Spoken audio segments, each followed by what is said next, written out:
Hindi umano bababa sa 3,000 ang nasa kategoryang job order at casual workers sa pamahalaang panglungsod ng Mabalacat sa Pampanga. Sa gitna ng pandemya na apektado ang local revenue collection ng lungsod, pinanatili umano ang employment mula sa mga street sweepers, traffic constable, market aid at maintenance workers mula sa iba't ibang departamento ng city government. Dito kasamang nairegular na may nakukuhang sweldo ang mga maintenance workers ng Mabalacat Old Public Cemetery, tulad na lamang ni Mang Antonio Tony Lampano. Siya ay kabilang sa 18 job order o JO personnel sa sementeryo na nagkaroon ng regular na income tuwing senas at katapusan. Iyon ay sa kabila ng pandemya. Po sumala yung sahod namin dahil kahit po pandemic. Hindi ka po magtrabaho dahil yung apo ko po nandun sa bahay ko. Iniwanan po ng asawa niya. Para sa ilang kasamahan ni Mang Tony na may kanya-kanyang pamilyang inaalagaan, ang kabuhayan sa sementeryo ay nakadepende sa bilang ng mga inihahatid sa huling hantungan. Kaya ang naiprogramang magkaroon ng administrasyon sa maintenance ng Old Public Cemetery ay isang malaking oportunidad sa kanilang mga manggagawa. Ito ay pinatotohanan ni Mang Juanito Coronel na isang sepulturero. Yung araw-araw, nag-iintay kami ng may libing para may kita. Pag walang libing, walang kita. Sa usapin ng Ghost Employee, paniwala ni Mang Juanito, wala sa kanilang hanay na sumasahod ngunit hindi nagtatrabaho. Ay, dito sir, yung mga nagtatrabaho rito, walang ghost employee, talagang nagtatrabaho sila. Taong 2019 sa kasagsagan ng kampanya noong midterm election, inakyat sa Office of the Ombudsman ang kontrobersiya sa mga job order personnel ng Mabalacat City. Kinasuhan ng malversation of public funds si Mayor Chris Garbo at ilang opisyal ng Mabalacat LGU dahil sa di umano'y special rate ng 300 JO employee at hindi pagpapasahod sa higit 2,000 JO personnel. Lack of merit naman ang naging resolusyon ni Cristil May Senahon, ang Graft Investigation and Prosecutor Officer 1 ng Office of the Ombudsman.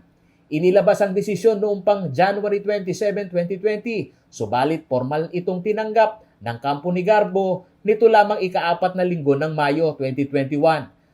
Sa initial na investigasyon, bigong maipresenta ng mga petitioner na sina former City Councilor Rogelio Yumul at Jerry Basilio ang detalye ng impormasyon tulad na lamang kung gaano kalaki ang bilang ng mga JO at casual workers at salary grade ng mga iyon sa naaprobahang appropriations ordinance ng lungsod.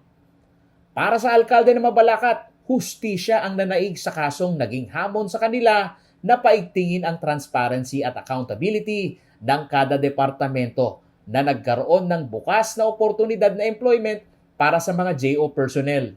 Actually, they filed it January and after 2 years, nakita po natin kung ano po yung nangyari and it proves na gumugulong po talaga yung ustisya.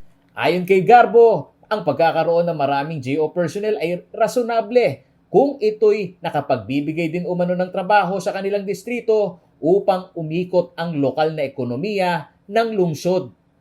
Samantala, sa pananaw ng political analyst ng Ateneo School of Government na si Attorney Michael Yusinko, magkaiba ang political patronage sa programa ng pagkakaroon ng employment ng lokal na pamahalaan. That is not patronage. That is a legitimate engagement between a citizen who is working for the government and then the government giving him what is due him, di ba? So ganyan yung idea of a social contract. Nababahiran lamang umano ito kung pinauutang na loob ng nasa kapangyarihan ang pagkakaloob ng oportunidad.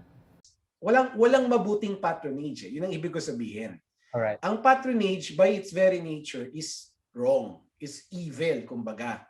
Kasi ang nangyayari nun, yung person in power, yung patron, ini-induce niya yung person who has no power, yung citizen, yung taong bayan, para sumunod sa gusto niyang gawin. Ayon kay Yusinko, maiging maunawaan ng mamamayan na sa tinakbo ng politika sa bansa, ang gobyerno ay umaakto sa kapangyarihang iniatang ng batas at hindi sa politiko na inaari ang serbisyo publiko nakatungkulan lamang ng isang opisyal ng gobyerno. Paulo G. Santos, CLTV News.